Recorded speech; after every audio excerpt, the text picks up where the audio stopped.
स्वागत है आपका हमारे चैनल लीगल पाठशाला में। आज का हमारा विषय है सूचना प्रौद्योगिकी अधिनियम 2000 आईटी एक्ट 2000 की धारा 40 सी।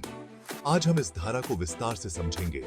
इसके तहत किन मामलों पर कार्रवाई की जा सकती है और अगर आपके साथ ऐसा कुछ होता है तो आप क्या कदम उठा सकते हैं। तो चलिए इस विषय को विस्तार से समझते हैं। सबसे पहले जानते हैं कि धारा 45 सी क्या है। सूचना प्रौद्योगिकी अधिनियम 2000 की यह धारा उन मामलों से संबंधित है जब कोई व्यक्ति आपके कंप्यूटर, सिस्टम, नेटवर्क या डिवाइस में किसी भी प्रकार का नुकसान पहुंचाता है। विशेष रूप से अगर कोई व्यक्ति आपके कंप्यूटर या डिवाइस में संग्रहीत किसी जानकारी या डेटा को क्षति पहुंचाता है, डिलीट करता है या उसमें बदलाव करता है तो यह धारा 44 सी के अंतर्गत आता है। धारा 44 सी का मुख्य उद्देश्य यह सुनिश्चित करना है कि किसी व्यक्ति के कंप्यूटर सिस्टम या नेटवर्क में कोई बिना अनुमति के बदलाव न करे और डेटा को नुकसान न पहुंचाए। अगर कोई ऐसा करता है तो यह एक कानूनी उल्लंघन माना जाता है और आप उस व्यक्ति के खिलाफ सिविल कोर्ट में मुआवजे की मांग कर सकते हैं। आइए विस्तार से जानते हैं कि धारा 40 सी के तहत कौन कौन सी गतिविधियां आती हैं। डेटा को नष्ट करना, डेटा डिस्ट्रक्शन। अगर कोई व्यक्ति आपके कंप्यूटर में संग्रहीत डेटा को नष्ट कर देता है या डिलीट कर देता है तो यह इस धारा के अंतर्गत आता है। उदाहरण के लिए, अगर किसी ने आपके कंप्यूटर में प्रवेश करके आपकी महत्वपूर्ण फाइलें डिलीट कर दी। डेटा को क्षतिग्रस्त करना, डेटा करप्शन। अगर किसी ने आपके सिस्टम में वायरस डालकर या अन्य तरीके से डेटा को नुकसान पहुंचाया जिससे आपकी फाइलें या सॉफ्टवेयर खराब हो गए तो यह धारा 44 सी का उल्लंघन है। डेटा में अनधिकृत बदलाव, अनऑथराइज्ड ऑल्टरेशन। अगर कोई आपके सिस्टम में बिना अनुमति के बदलाव करता है, जैसे कि आपके डेटा को एडिट या मॉडिफाई करना, तो यह भी इस धारा के तहत आता है। उदाहरण के लिए,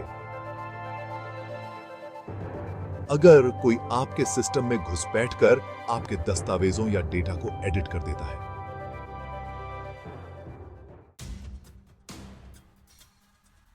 चैप्टर 3 धारा 40 सी के तहत सजा और मुआवजा।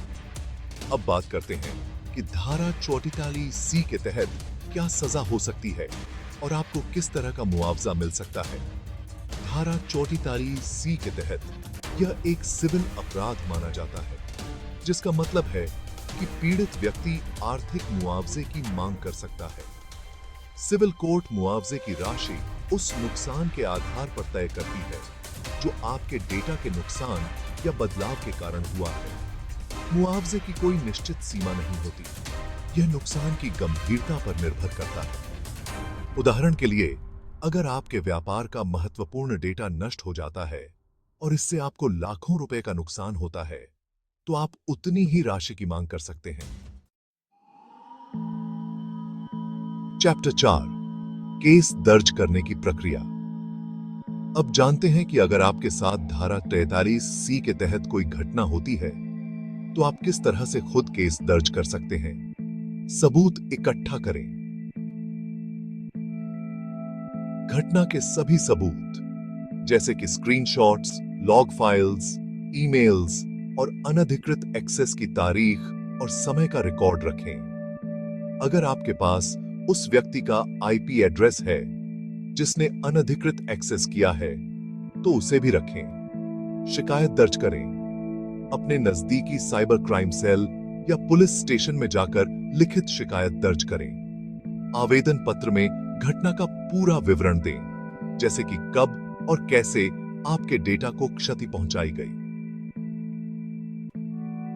अगर आप साइबर क्राइम सेल में नहीं जा सकते तो आप अपनी शिकायत ऑनलाइन भी दर्ज कर सकते हैं। ऑनलाइन शिकायत का विकल्प।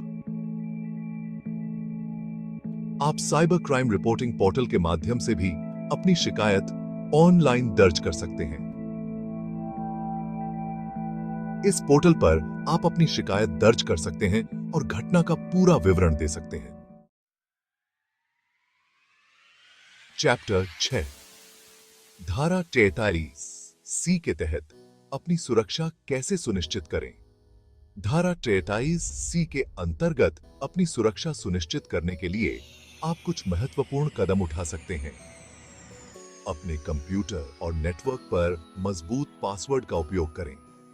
नियमित रूप से अपने डिवाइस में एंटीवायरस सॉफ्टवेयर इंस्टॉल करें और उसे अपडेट करते रहें। संदिग्ध वेबसाइटों या अनजान ईमेल्स से बचें, क्योंकि इनमें वायरस हो सकते हैं। अपने डेटा का नियमित बैकअप लें, ताकि अगर किसी प्रकार का नुकसान हो तो आप उसे आसानी से पुनः प्राप्त कर सकें। वीडियो का समापन। तो दोस्तों, यह थी आज की जानकारी आईटी एक्ट 2000 की धारा 43 सी के बारे में। हमें उम्मीद है कि अब आपको समझ आ गया होगा कि अगर कोई आपके डेटा को नुकसान पहुंचाता है तो आप क्या कर सकते हैं और कैसे खुद को सुरक्षित रख सकते हैं। अगर आपको यह वीडियो उपयोगी लगी हो तो इसे लाइक और शेयर करना न भूलें और हमारे चैनल लीगल पाठशाला को सब्सक्राइब करें। अगर आपके पास कोई सवाल है तो नीचे कमेंट सेक्शन में लिखें। हमें आपकी मदद करने में खुशी होगी।